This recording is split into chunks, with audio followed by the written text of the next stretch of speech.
Brandon here with Berserker Off-Road. In 4 years, I spent $18,000 fixing my Jeep. Not upgrading it, fixing it. It's expensive maintaining a trail rig that's also your daily driver.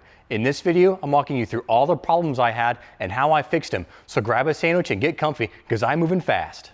I'm on my 4th steering gearbox. Now your gearbox has a sector shaft that drops down and attaches to your pitman arm. And when you turn, that pitman arm pushes or pulls your drag link, and that's how you steer. And inside the bottom of that steering gearbox is a bearing that centers that sector shaft. Now, if you hit the end of your pitman arm to release your drag link, that bearing has to absorb that force, and it's not meant to. If you hit that pitman arm hard enough, you're going to distort that bearing. And that happened to me on 2 of my steering gearboxes where I had distorted bearings, and then the sector shaft had play. If I disconnected the drag link, I could grab that sector shaft and shake it inside the steering gearbox, and that's bad. That translates to poor handling when I'm on the road. I could sit there, I could shake the steering wheel on the highway, and the steering would be unresponsive, or I could hold the steering wheel steady and the Jeep would wander side to side. So one way you can mitigate that is, if you have to hit your pitman arm, put a hammer or mallet on the other side, and when you hit it, it absorbs some of that energy, or use a pickle fork to drop that drag link end. I'm on my 2nd electronic sway bar disconnect. Water and mud got in this connection right here and corroded the pins, rendering the whole thing useless. I'd replace the entire electronic sway bar assembly because of that. Now, I recommend you pull this connection, inspect the pins for corrosion, and fill it with dielectric grease, and you'll be good to go. I bent my rear drive shaft. This thing is spinning hundreds or thousands of times a minute, and it's easy to throw out of balance and throw off the harmonics. If you have a vibration that changes with speed, maybe even there's a sweet spot where it dissipates, but you pass that sweet spot and the vibration comes back, check your rear drive shaft. I'm on my 3rd clock spring. Your clock spring lets your controls on your steering wheel work as you turn the wheel. There's also a sensor inside that lets the computer know the angle of your steering wheel. Now, if you get caught in the rain and you're topless, or you're on a dirty trail and dust gets in there, that rain or moisture or dirt gets inside the column and corrodes your clock spring.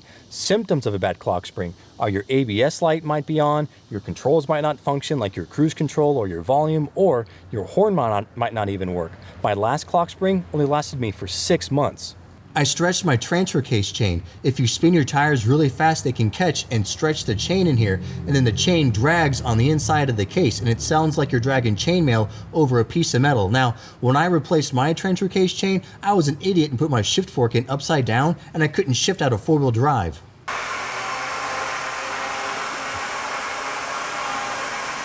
I killed 3 batteries winching. Every 30 seconds of winching, rest for a couple minutes to charge your battery. I'm on my 4th set of ball joints. After my stalkers went bad, I had Synergy ball joints installed, and they didn't even last a year before they were shot. Next, I had Terraflex ball joints installed. It was a miserable ride. After almost 5,000 miles, I found out they weren't even installed properly. The ball joints were proud of the knuckles by over 1/16 of an inch, and they were ruined. So I had another shop install another set of Terraflex ball joints. I've replaced 6 unit bearings. Your hub assembly is also known as a wheel bearing or a unit bearing. There are 2 of them on your front axle, 1 on each side. Your rear axle has a different setup. Now on this face, your rotor slides over the studs and then your wheel bolts to these studs. On the other side, your axle shaft goes towards your differential. Inside of this hub assembly is what's called a tone ring. It's a gear with little teeth on it. And right here is your wheel speed sensor. It's a Hall effect sensor. And as this face rotates, those teeth pass by this sensor and it sends pulses to your Jeep's computer.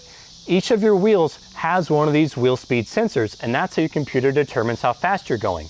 Now, you look at this unit and it's already pretty rusted out. This thing's only 6 months old. You know, I've gone through a couple water crossings, a few mud holes, and you know, it's worn out. You know, water and mud gets in there, it dries out the grease, it'll sound kind of crunchy when it's turning, but that rust messes up that wheel speed sensor, and then your computer cannot determine how fast you're going. You know, if you look at your dash, sometimes you'll get your traction control or ABS light that just won't go away. More often than not, it's a bad wheel speed sensor from a bad unit bearing. Here's a quick tip. If you're on a trail and you break a U-joint in your front axle shaft, good news, you can still get home. Now, it takes a little bit of time and an assortment of tools, but all you have to do is pull your hub assembly, and then you can remove your front axle shaft and then reassemble your front end, and you can drive home. I had to replace my engine because of a $12 idler pulley. When you're on the trail, pay attention to any new squeak, hum, rattle, or vibration, and check it out.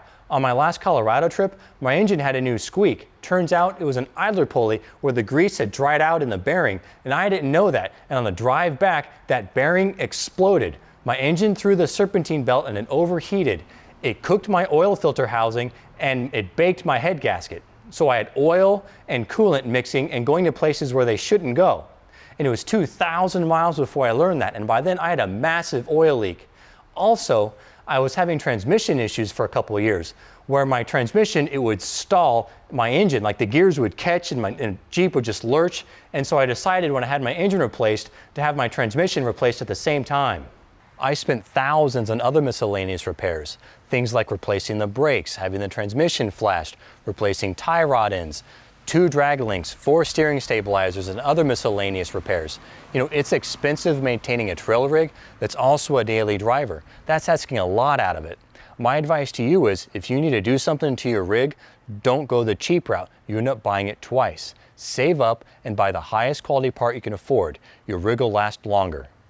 Thanks for watching. See you on the trail.